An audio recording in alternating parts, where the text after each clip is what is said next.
Hey guys, welcome to another commentary done by Diggity. We're at game 2 between... Oops, I forgot to update the score. So we will have a little bit of a black screen here where Bayagster ended up taking game 1. Sorry about that.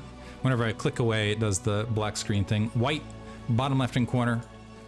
Bayagster in the upper right-hand corner as the orange Protoss this time rather than the magenta Protoss. This is going to be on Radeon. Big 4-player map.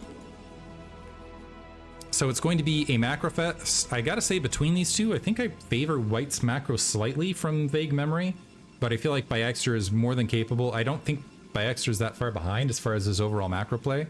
I do think Bayagster is more, from what I recall, more frequently I would see Reaver play, or aggressive Reaver play into the natural expansion out of him compared to White, who I think likes is more DeWalt-ish. And this is a pretty wide map where if you're going to assault into the natural expansion, you can kind of do the pocket attack here. I gotta say, the map design from this past ASL season has just been really top-notch. Even the 4-player maps have... Usually 4-player maps is like, oh, they're just, you know, kind of 4-player maps and they're just not all that distinct. But just a lot of the features, like this little bridge along this corner, where you can see unit, across all the matchups, that just makes it more interesting. Just makes it more interesting. Although I'm looking at the wrong location anyway. So you got the ramp here, but you can see where this is another map where oftentimes you can end up in a 3-player situation in PvP. And just this little ramp right here, you can see where Reavers can just be really interesting as far as what happens here. And while I'm ranting about the map and how great they are this ASL season, I'm in a ranty mood apparently. We are seeing a cross-map scout. White going to end up seeing Bayagster's probe. I think Bayagster, did he get a sense? No, he didn't see the direction the probe came from, so is not going to get a scout himself. In the meantime, we do have a simulator cybernetic score on both ends, but this is going to be a big win here for White, being able to wander in the base and get the early information. He'll be able to eliminate a lot of things, potentially optimize. Ooh, even able to disrupt a probe that was supposed to be dedicated to gas. Not sure how much gas that costs, but you know, 10, 12th year. Get a little bit of everything. Plus, I would be interested to see if, because of this, if White ends up skipping that first zealot. Looks like thus far he's skipping that first defensive zealot. That is kind of the big win from early scouting information, is you can just start pumping dragoons and ignore. Still trying to get, doing a little bit of gas disruption here on that edge. The zealot now making its way out, and unfortunately for Bayagster, getting absolutely no information. So going top left is going caddy corner bottom right. Was that zealot? No, the zealot's still mixed up amongst the probe line, and so just hanging out here. And you can even see White's like sitting next to the cybernetic score, almost rubbing it in like, yep, I see that, and it's like hugging it to make sure that it is in fact completing. So the Dragoon's actually going to be out here and on the ramp pretty close to when this probe is making its way across. And so I don't think... So the probe dies. So in theory, if Bayagster sneaks his way... If he does some sort of position... I don't think he gets in here. The Dragoon should be able to bully this way out. He might be able to confirm the second gate at close position. I have a feeling this is going to be 2-gate expansion rather than 2-gate robotics. We'll have to see though. But yeah, information denied. Absolutely nothing. And he doesn't even know if White was clever and skirted his zealot back or not. So he's got a Dragoon and a zealot sitting mid-map. Is he going to make his way forward with that? He needs to be a little bit careful. Ooh, might get a free shot though. Oh, White going too far. And actually now fortunes have reversed. Bayagster is going to get some base. Oh, yeah, going to get some base damage on this Dragoon. Now the second Dragoon's going to have to make its way forward. Bayagster, never mind. Bayagster having the same problems opposite direction now. The zealot trying to scurry its way across. Man, we're just seeing all sorts of action here to start. And Bayagster going to get the much better trade out of it, is probably going to get 2 Dragoons to the 1. He's got a closer base. He is running off 2 gateways, keep in mind. It looks like we have Gateway Robo opposite corner. Bayagster gonna go ahead and abandon. I wonder if he wants to... Okay, it looks like it is going to be 2-gate robotics after that. Both players... A lot of action in the early game. Bayagster actually up 3 workers, by the way, in the midst of all of that early game micro. Fun to see. Second probe scout making its way out. I think the probe wants to try to loft its way into the natural. Let's see if White fans out with the additional Dragoons once these initial 2 are produced. And it is going to be 2-gate Robo Observer, so going for effectively the safe build right this second, which surprises me considering the amount of information that was able to glean. So Bayagster actually ending up with the build order victory at the end of this is going to be slightly down on supply, but we're at cross position, so it's not that big a deficit. And I believe Bayagster able to confirm with that probe that the natural expansion, in fact, was not constructed. So going to end up, and are we going to go straight into Robo? Or yeah, we went straight into robotics as well. So oh, sorry, we do have the observatory. I just missed it behind the scoreboard right there. So I was wondering if he's going to go for the ultra risk play and go for, but no, not in this instance. But still in a very, very good position. He's going to have that observer out a lot earlier. He's going to end up with the natural expansion out a lot earlier. He's going to end up with Reavers a lot earlier. White making its way across. Bayagster able to see that probe making its way across. First observer going to make its way across. I wonder if it looks like Bayagster is going to hold just in case of Dark Templar. White sneaking to the bottom right. Is he going for a ninja expansion? I wonder if Bayagster is going to queue up on that. He's just going the... Oh, this is kind of cute. So just going the far way around. So recognize that that Bayagster is going to try to come out and grab this probe. Nice mind games here. And so instead going the far way around, Bayagster just waited a little bit too... Or it just went a little bit too early. So is unfortunately potentially going to miss this probe. Is the probe going to be able to cycle underneath these Dragoons now is the next question. The Dragoon's fidgeting a little bit. Able to get the shot. Very nice. Had the 5 Dragoons in position to do it. And first Reaver out. So now all of a sudden, White lacking information. He's way behind as far as the worker count goes. Way, way behind. He's got a Reaver and a shuttle, though. Unfortunately, we're going to have a Reaver. Well, never mind. Second Observer queued up and a second Reaver. I wasn't expecting the second Observer in the midst of this. I was expecting Observer, Reaver, Shuttle, Reaver. But as a result, White actually has a pretty sizable army. And I think he's going to make a large movement, kind of a fanning movement to the north, which is going to avoid... Man, a lot of good movement here on White's part. Going to avoid large portion of this army. A few reinforcements making the way across, which might trigger Bayagster to recognize that there's an incoming attack. His Dragoons staged to the high ground, the Reaver on the low ground. White actually has an opportunity to potentially snipe that Reaver while it doesn't have shuttle protection. Because, yeah, and doing a good job. I think he recognizes the situation. Fortunately, not hopping down on that Reaver. Going to go for the Reaver shot on Reaver from the far corner. The probes evacuating. Second Reaver out. Good shuttle micro. One Reaver down. Second Reaver taking explosive shot. The shuttle and the Reaver down on forward ground, however, but does the second Reaver survives. But Bayagster's taking a lot of damage in the midst of this. Good play here from White. So going up, is he going to get the Nexus? Observer's going to get wiped out on the forward field. Bayagster, I think he still has time. This isn't a huge amount of Dragoons, and this is at cross position. But never mind, he's just going to sit and wait. So now the shuttle's out, but it's too late. It's too late. If he had walked with the Reaver, I think he could have saved that. Instead, Nexus drops.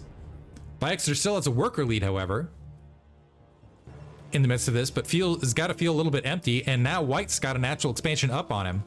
And there's not a lot of counterplay for Bayagster in this situation. It looks like he's going shuttle speed. He needs to have some miracle drops off this initial Reaver. And with all of these Dragoons making it back to home base scot-free, and a third and probably fourth gateway to be dropped momentarily, it's a very, very small window, and White already recognizing that the one shot to get back into this is a drop at the natural. I wonder if Bayagster might sense that, and you could go cross catty corner, maybe try to go for a suicide. It just feels like suicide all the way around. And the secondary problem here is Bayagster's now behind as far as Reaver construction. If he ends up, so he's down 2 Reavers to 1 at the forward field. He probably has to sacrifice this Reaver to make something happen. He's already behind on the Nexus. So kind of a suicide maneuver all the way across. He's got a bit of he's kind of running on a wing and a prayer here. I don't know what else to tell you guys.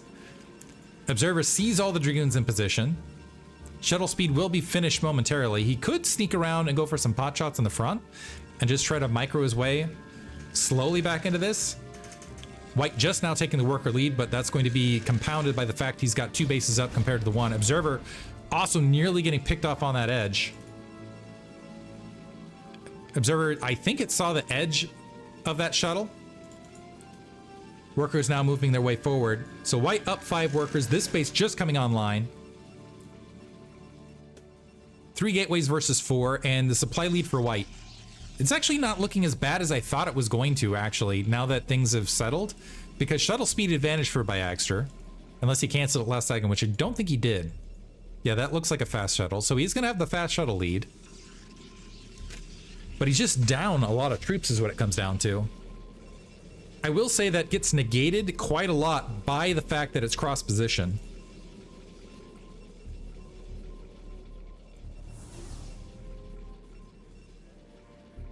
He went up 2 shuttles. This could be interesting. He's got 2 shuttles. He could fake. Is he just going to leave one behind? He's leaving 1 shuttle behind.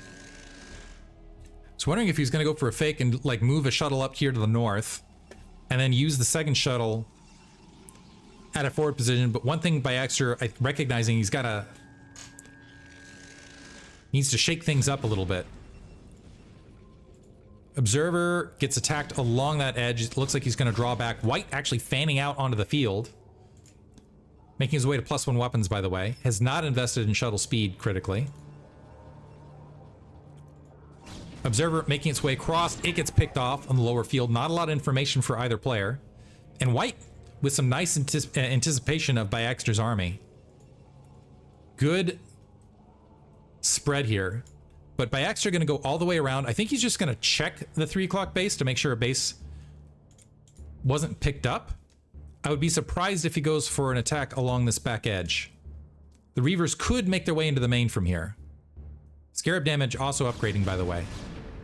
And interesting, yeah, going to attack from this back edge. I was not expecting that. I was expecting a check and a withdraw. Reaver on the low ground getting some good damage. Bayagster eating some shots on the retreat.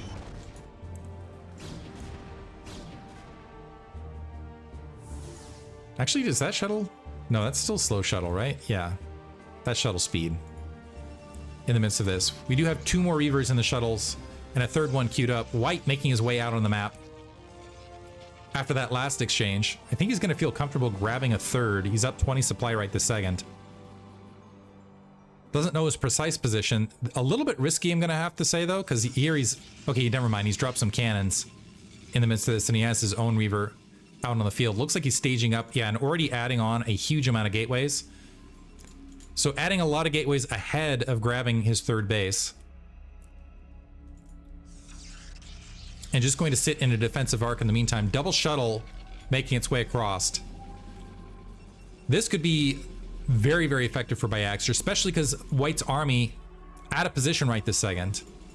And 2 cannons is not enough to deal with 4 Reavers and 2 shuttles. So let's see how much damage happens and how long it takes White to recover. So dropping in, that cannon's going to just get sniped. The Reaver's trying to make the way forward. This might be 2 Reavers that die because they don't have shuttle protection. Nice response from White. Ooh, miss micro from Bayagster. He ends up did he lose all of his Reavers in the midst of that? He did not get a lot of workers and lost 4 Reavers. And with a 4 Reaver loss like that, that is game ending, honestly. Bayagster has a lot of Dragoons piled in. He actually might be okay just because of the architecture where he's got the high ground and a piled in amount of units otherwise, however. But White's still going to be able to get his 3rd in the midst of this. A lot of Dragoons losing their lives. A lot of White's army not able to participate in the fight. And taking some big shots as it's making its way across. Keep in mind that you have the Scarab damage upgrade for Bayagster that was researched, which means these Dragoons going to be taken out pretty rapidly. The shuttle's still alive. This Reaver running away from the fight like a coward. But White able to get into the natural expansion, pick off some workers, occupy the forces otherwise. No shuttle protection for these Reavers, but the Reaver on the low ground going to get wiped out, was able to get a shot off, but not a lot else otherwise. So carnage both directions. Bayagster ending up down on troops through the whole of it. That coward Reaver making his way back to look like a hero at the end here. Picked off 1 Reaver. Might be able to get the second one. He's going to focus on that Reaver, the Dragoon on the close end. Still no shuttle, just Reavers being produced here, leaving them very vulnerable. One shot, so we got one Reaver, 3 Dragoons, and these 3 Dragoons are very battle weary. Shuttle's gone. But still at the end of this, White has 3 bases, has managed to clear out the natural expansion. He's got all sorts of gateways to reproduce. He's got the full 8 off 3 bases, and he's got a commanding worker lead. And you have these 2 empty shuttles just sitting there at the 3 o'clock in the meantime. Weren't even able to get back into the fight to be a contributing factor. In the meantime, we're looking at 5 gateways opposite end. Speed shuttle making its way out with 2 Reavers. This is a not all that defended. So White getting a little bit over aggressive here. Considering there was a full army reset, he's going and checking that there's no third. He needs to get the Dragoons to the top left. I'm not sure if he's gonna recognize it. He has the single cannon. We'll see how quickly he's able to respond. Able to wipe out actually a shuttle on that edge. That's actually sending Bayagster back. And White, wow, bullying those Reavers up. You'd expect the player with more shuttles, more Reavers, and the damage upgrades to be doing this. Instead, White just forcing the exchanges. Which usually I would say this is a great play. He knows he's economically up. He knows he can make some bad trades. So why not force your opponent into a locked position, continue to throw troops, and just starve them out? Is I think the thought. That is a lot harder to execute at cross position on a map like this though, particularly when you have speed shuttle in play. I think with Zealot leg speed, which I have not seen the Citadel of Dune down out of yet. By the way, main is mined out for both players. So only a single base up here for White. So it's 2 base versus 1 effectively.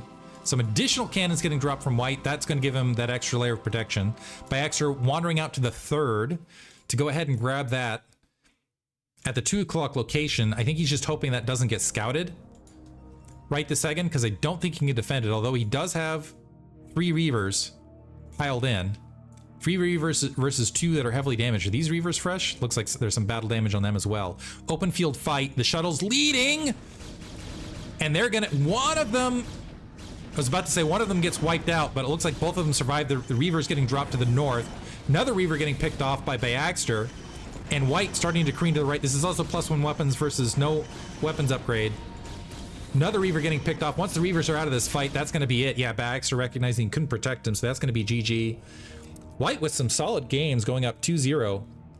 Or sorry, going up 1-1. We're gonna go up to a 3rd match between these two.